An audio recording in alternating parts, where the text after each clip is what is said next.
Halo pemirsa Autoviva dan 100kpj.com, ketemu lagi dengan saya Jeffrey.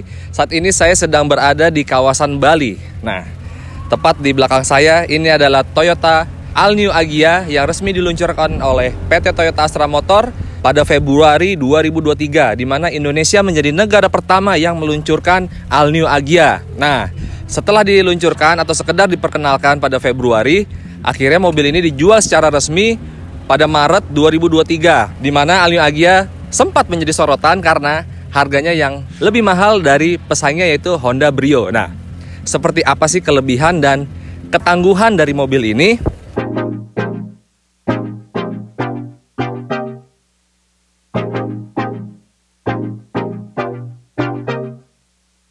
Saya diberikan kesempatan untuk mencobanya langsung keliling kawasan Bali. Selama perjalanan, kami merasakan beberapa kelebihan dan kekurangan dari mobil yang meramaikan ceruk pasar LCGC dan non-LCGC ini.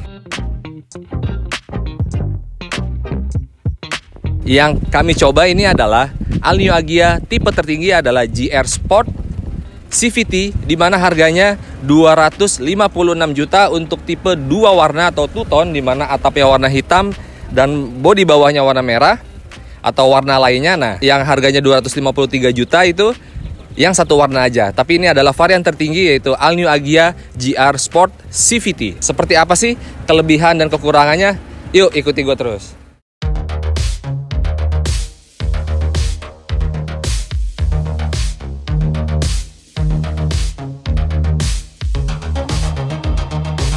Secara desain, karena mobil ini dikembangkan di Malaysia, jadi ini bukan Indonesia banget nih desainnya. Berbeda dengan versi sebelumnya. Ini mobil satu platform dengan Pero 2 Axia atau Daihatsu Ayla sebutannya yang ada di pasar Indonesia. Jadi secara desain sebenarnya ini lebih sporty. Untuk penerangan utamanya sudah dilengkapi dengan LED dan di dalam headlamp juga tertanam DRL atau Daytime Running Light. Dan yang membedakan dengan versi standarnya atau versi LCGC-nya, di sini terdapat DRL nih, di sini lampu LED juga. Lekukannya dibuat agak tajam. Untuk ukuran peleknya, untuk tipe tertinggi ini peleknya ukurannya 15 inci pemirsa, jadi lebih besar 1 inci dibandingkan yang versi standar. Bannya racikan Dunlop dengan ukuran 185/55, begitupun di bagian belakang. Untuk bagian bodi samping, agar terlihat lebih sporty, di sini disematkan side skirt yang cukup besar. Di atasnya ditambahkan spoiler yang mengikuti warna atap yaitu warna hitam. Terdapat high mount stop lamp. Terus yang membedakan dengan versi standarnya ya bumper belakangnya ini juga terlihat lebih sporty. Memainkan dua warna adalah merah dan hitam. Di bagian belakang, meskipun ini tipe tertinggi, tapi Toyota belum menanamkan defogger. Dia hanya mengandalkan wiper belakang. Bukan bagasinya udah nggak perlu masukin anak kunci lagi atau dari depan kita buka, dari sini juga udah bisa nih dengan tombol yang ada di bawah emblem Toyotanya.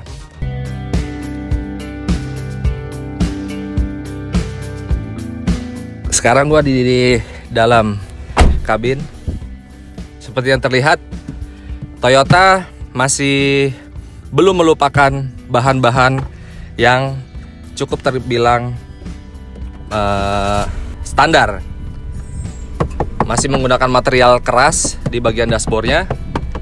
Konsol tengahnya dibuat sepotong kayak gini nih. Jadi di sini meskipun ini tipe tertinggi, tapi ya namanya mobil city car ya, mungkin sudah hitung-hitungan harganya seperti apa. Jadi rem tangannya pun masih versi manual, belum elektrik.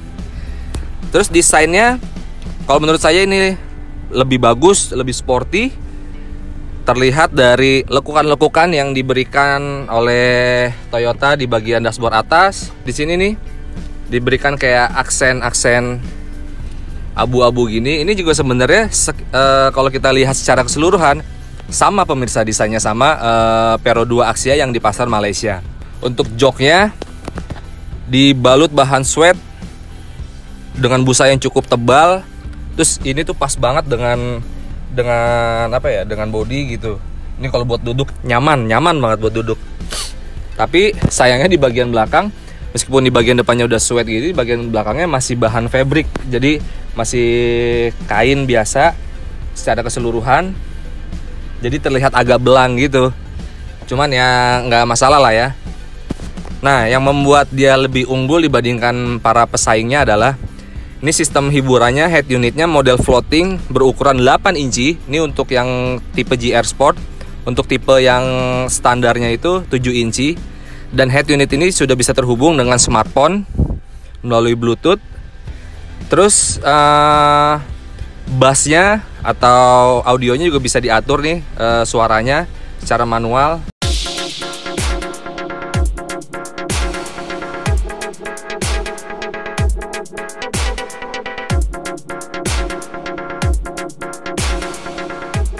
AC-nya sudah digital, layarnya ini sudah digital TFT atau penuh warna. Sekilas desainnya tuh mirip kayak Rise pemirsa. Ini sudah full digital, tapi kalau yang tipe standar dia masih manual, model jarum. Terus setirnya ini dibalut bahan semi kulit, lengkap dengan aksen jahitan merah biar terlihat agak sporty dengan ciri khasnya GR Sport. Ini juga ada emblem GR Sport nih di setirnya. Setirnya juga sekilas kalau saya lihat atau saya pegang gitu ya, agak-agak mirip dengan Rise pemirsa. Nah, terus yang membuat dia lebih unggul lagi dari pesaingnya, meskipun dibanderol dengan harga 256 juta, ini kan transmisi Matic CVT. Cuman Anda bisa merasakan gimana sensasi pengoperasian gigi manual melalui pedal shift yang ada di belakang kemudi nih. Dia ada pedal shift nih, jadi kayak mobil-mobil premium, keren. Nah, kalau untuk fitur-fiturnya, All New Agya ini sudah dilengkapi dengan Hill Start Assist, jadi bisa menahan mobil di tanjakan tanpa menginjak rem atau tanpa menarik tuas rem parkir. Tapi mobil hanya bertahan selama 3 detik nih selama di tanjakan tanpa kita menekan rem ya, dengan fitur Hill Start Assist itu. Terus juga dia dilengkapi dengan traction control, jadi mobil tetap stabil saat bermanuver. Toyota memberikan opsional bagi konsumennya yaitu dashcam. Jadi ketika Anda membeli mobil ini nanti ada pilihan nih, Anda mau pakai dashcam atau enggak. Tapi menurut saya dashcamnya juga kualitas kameranya cukup bagus nih. Nah, untuk yang tipe tertinggi, Agya GR Sport juga sudah memiliki fitur wireless charging ya. Jadi Anda kalau mau mengisi daya baterai tanpa perlu colok kabel, bisa langsung diletakkan aja di sini nih.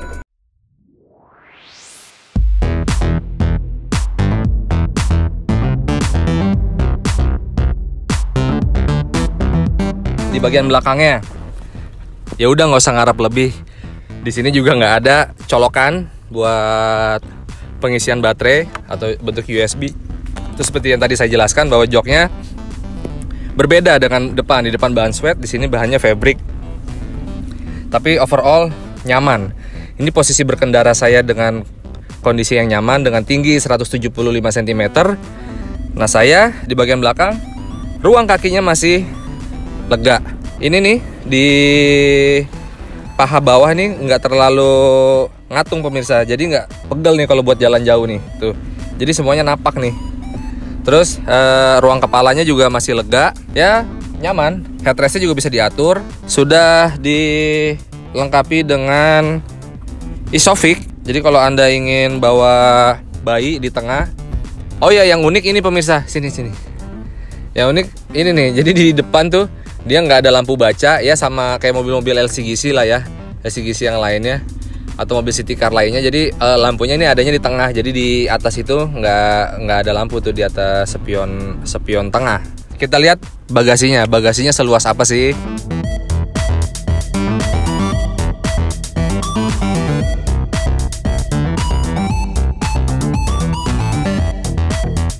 Ini bagasi dari All New Agya. Secara keseluruhan bagasinya dia lebih dalam dan sedikit lebih besar dibandingkan Honda Brio pemirsa. Karena saya juga sudah pernah membandingkan nih si bagasi Agya dengan bagasi Brio.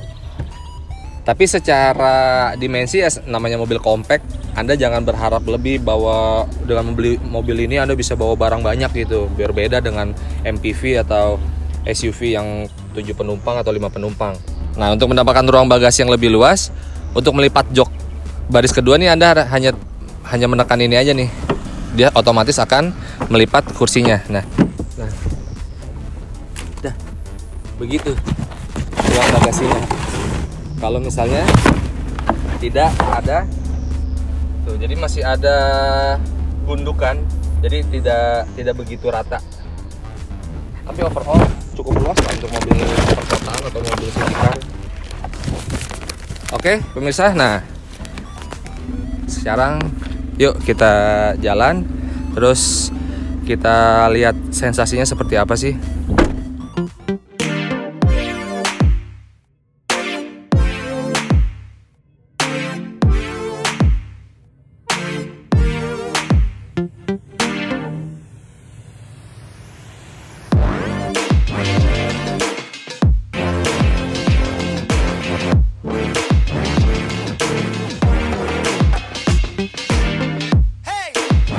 Selama di Bali, saya juga menguji konsumsi bahan bakar All New Agya ini.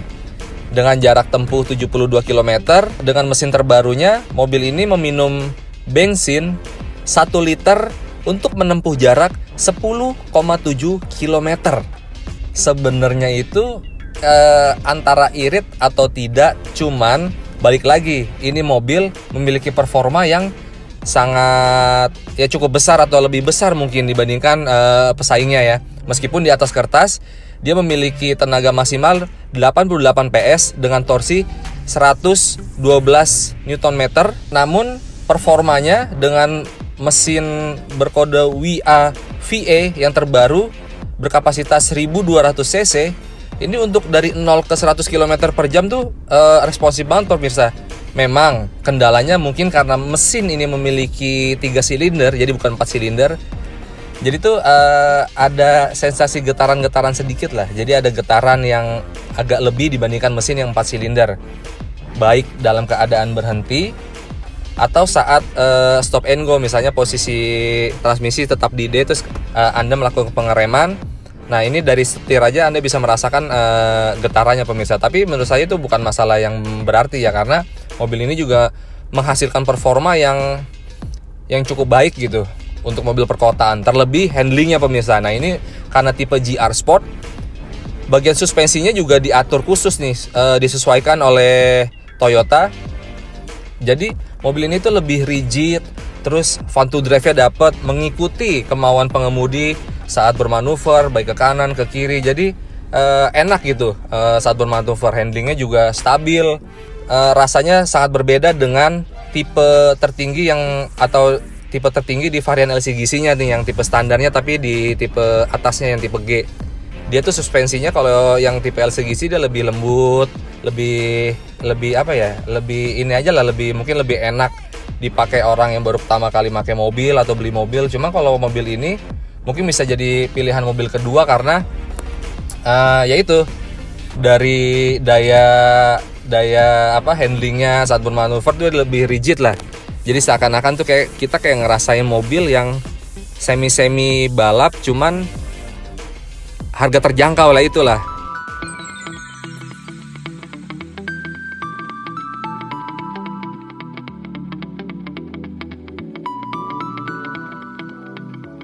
Jadi begitu aja test drive saya bersama All New Agya Sport.